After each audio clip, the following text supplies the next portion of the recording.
अभी हमने पिछले वीडियो में क्या पढ़ा था? पाठ संख्या 1। क्या पाठ का क्या नाम था? भाषा, लिपि और व्याकरण। आज हम उसका अभ्यास प्रश्न करेंगे और इसको कहाँ लिखना है? अपनी उत्तर पुस्तिका यानी अभ्यास पुस्तिका में। ठीक, तो अभ्यास का प्रश्न क देखेंगे। प्रश्न क क्या कह रहा है? निम्नलिखित प्रश्नों का उत्तर अपने अभ्यास पुस्तिका में लिखिए। प्रश्न 1 क्या है? भाषा किसे कहते हैं? तो क्या है? अपने मन के भावों को प्रकट करने अथवा आदान प्रदान करने के साधन या माध्यम को भाषा कहते हैं। ठीक, अपने मन के भाव को प्रकट करने या आदान प्रदान करने के साधन को क्या कहते हैं? भाषा कहते हैं। प्रश्न 2 क्या है? भाषा के कितने रूप होते हैं? नाम लिखिए।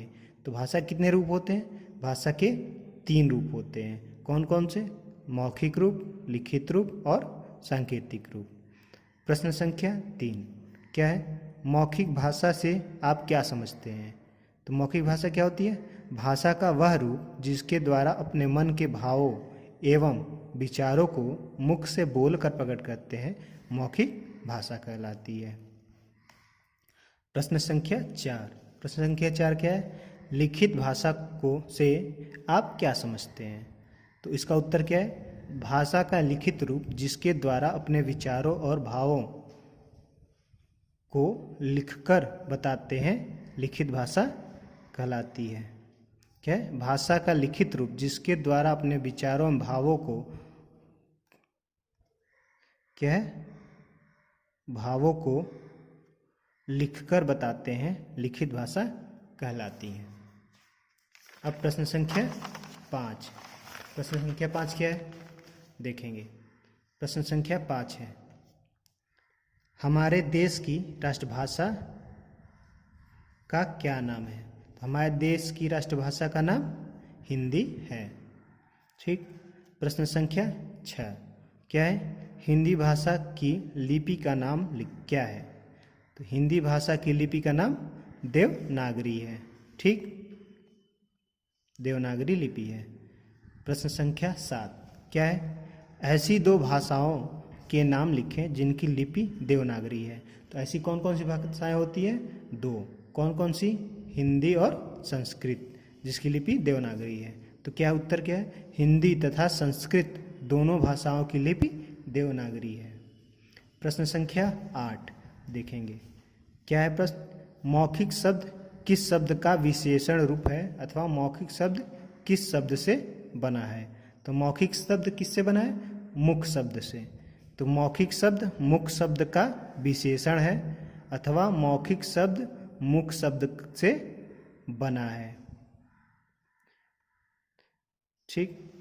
प्रश्न संख्या 9 क्या है? व्याकरण किसे कहते हैं? तो हमने पढ़ा था व्याकरण क्या है?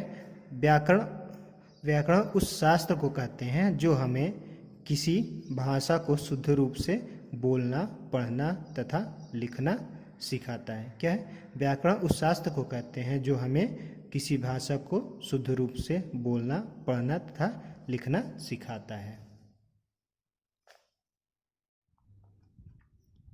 प्रश्न ख क्या है? सही कथन के सामने सही और गलत कथन के सामने गलत का चिन्ह लगाइए।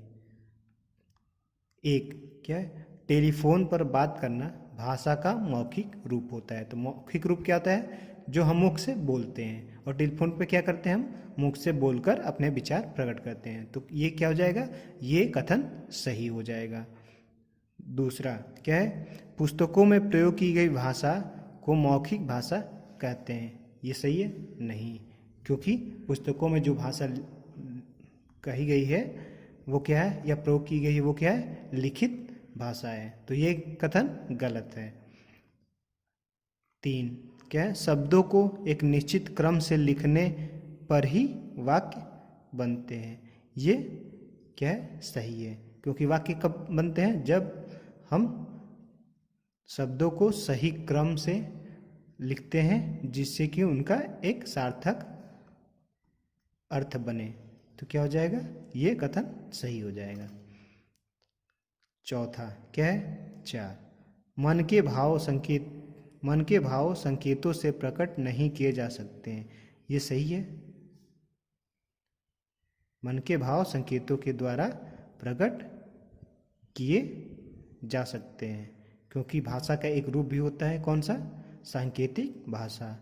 और उसके द्वारा क्या, भाषा के द्वारा क्या किया जाता है? मन के भाव को प्रकट किया जाता है। तो ये कथन गलत हो जाएगा।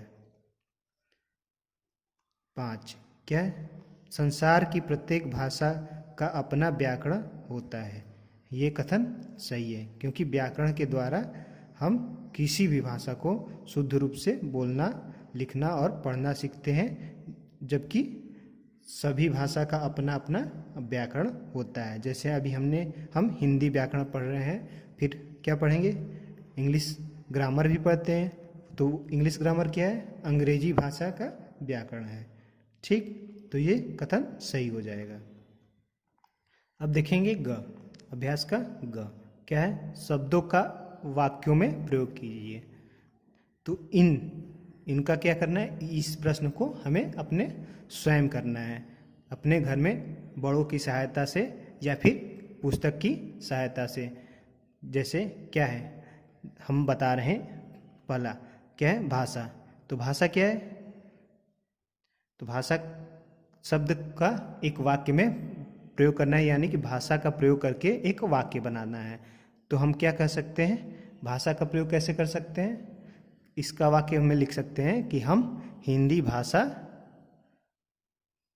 पढ़ते हैं। क्या है? हम हिंदी भाषा पढ़ रहे हैं या पढ़ते हैं। वैसे मौखिक भाषा इसका प्रयोग, वाक्य प्रयोग कैसे हो जाएगा?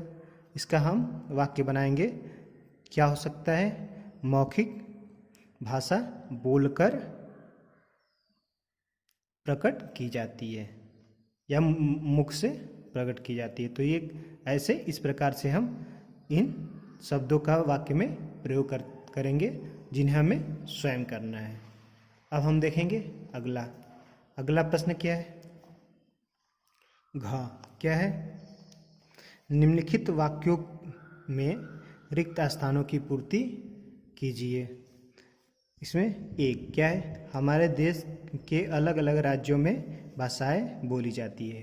तो हमने देखा है कि हमारे देश में के अलग अलग राज्यों में अलग अलग भाषाएं होती हैं। जैसे कि असम में असमिया, कर्नाटक में कन्नड़, उत्तर प्रदेश में हिंदी और बिहार में मैथिली या भोजपुरी।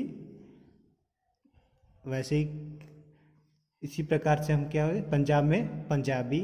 तो इस प्रकार से देखेंगे क्या है, अलग अलग राज्य में अलग अलग भाषाएं बोली जाती है। तो यहाँ पे क्या भरेंगे?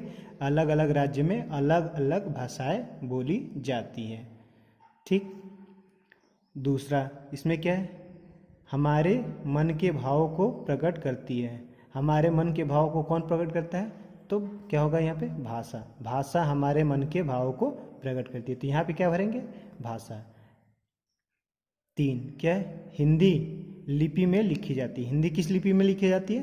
तो देवनागरी लिपि में लिखी जाती है। तो यहाँ पे क्या भरेंगे? देवनागरी। तो क्या हो जाएगा? हिंदी देवनागरी लिपि में लिखी जाती है। इस प्रकार देखेंगे 4 क्या है? भाषा को लिखने के लिए जिन ध्वनि चिन्हों का प्रयोग किया जाता है उन्हें क्या कहते हैं? लिपि कहते हैं। क्या है? भाषा को लिखने के लिए जिन ध्वनि चिन्हों का प्रयोग किया जाता है उन्हें लिपि कहते हैं। हमने पढ़ा था ना, क्या लिपि क्या होती है? भाषा के को लिखने की विधि होती है। तो ये क्या यहाँ क्या हो जाएगा? लिपि। 5 क्या है? भाषा वाक्यों से बनती है और वाक्य किससे बनते हैं? शब्द से। क्या होगा? भाषा वाक्यों से बनती है और वाक्य कैसे बनते हैं? शब्द से। और शब्द कैसे बनते हैं? वर्ण से। तो यहाँ पे क्या भरेंगे? शब्द।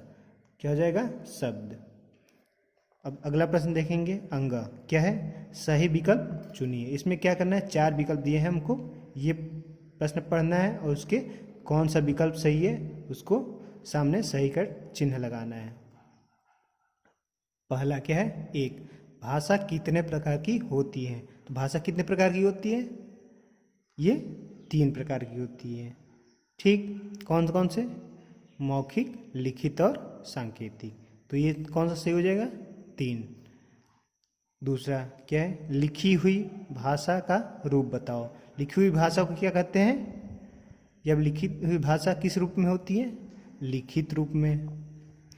ऐसे तीसरा देखिए, कर्नाटक राज्य में बोली जाने वाली भाषा का नाम बताओ। कर्नाटक राज्य में कौन सी भाषा बोली जाती है? मराठी, हिंदी, तेलुगु और कन्नड़। तो इसमें कौन सा हो जाएगा? क्या हो जाएगा? कन्नड़, क्योंकि मराठी महाराष्ट्र में, हिंदी कहाँ बोली जाती है? बिहार में बोली जाती है, उत्तर प्रदेश में बोली जाती है, बहुत से राज्यों में हिंदी बोली जाती है। ठीक, फिर क्या हो जाएगा? तेलुगु कहाँ बोली जाती है? तमिल में। तो ये क्या हो जाएगा? या तमिलनाडु में। ये क्या हो जाएगा?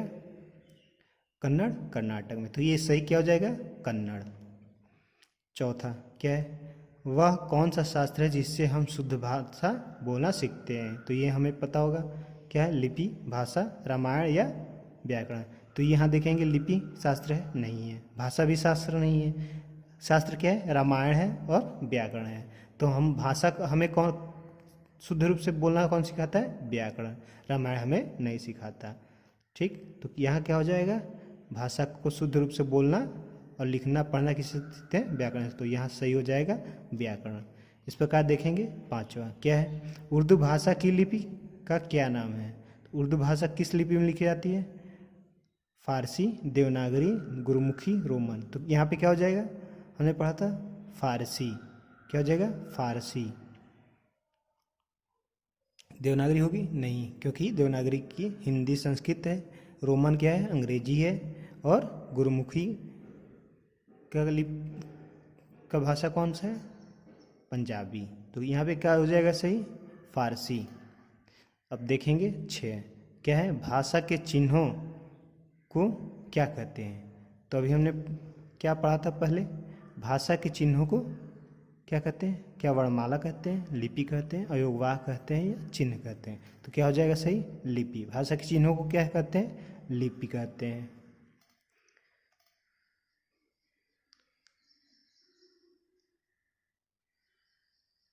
प्रश्न संख्या 7 क्या है, असम राज्य में कौन सी भाषा बोली जाती है? तो असम राज्य में गुजराती बोली जाती है? नहीं, गुजराती गुजरात में बोली जाती है। मराठी महाराष्ट्र में। असम में क्या बोली जाती है? असमिया। तो यहाँ कौन सा सही हो जाएगा? असमिया। ठीक, इन प्रश्नों को हमें कहाँ लिखना है? अपनी फेयर कॉपी में लिखना है, यानी कि अभ्यास पुस्तिका में लिखना है।